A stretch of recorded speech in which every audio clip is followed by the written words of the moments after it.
Okay, since everyone wants it, here's what happened on Broadway in the last week and a summary of all the scandals. First, a performer in Hadestown subtly called out someone in the front row of Hadestown who was using an accessibility device because they thought they were recording. It was during applause breaks in the show and done without breaking character. The person who this happened to spoke out about it and asked for the policies regarding this to be looked at and for people not to villainize the performer. Surprise! People villainized the performer. And pretty much everyone ignored the actual accessibility problems that led to this situation, including the fact that the performer was not educated on what the accessibility device looked at, leading to this situation happening in the first place. Should the performer have called out the person? Probably not, but that was not the main issue in this situation, but it's what everyone focused on, leading to the performer being called horrible, racist words. Hadestown apologized for the situation within 24 hours and is working to rework their captioning policies, so that something like this never happens again.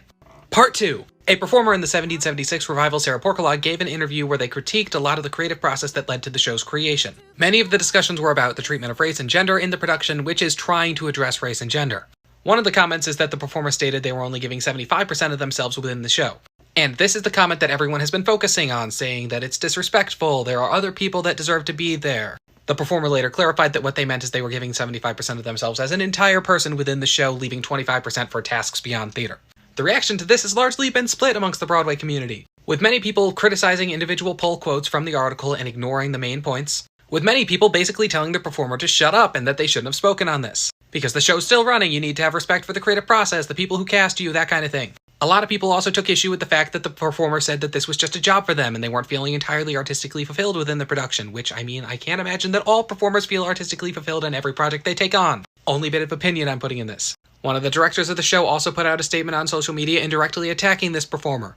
Both of these discussions are still ongoing and honestly so toxic that no actual change is going to result from any of them. Because everyone is just looking for someone to blame rather than actually talking about the issues behind the situations.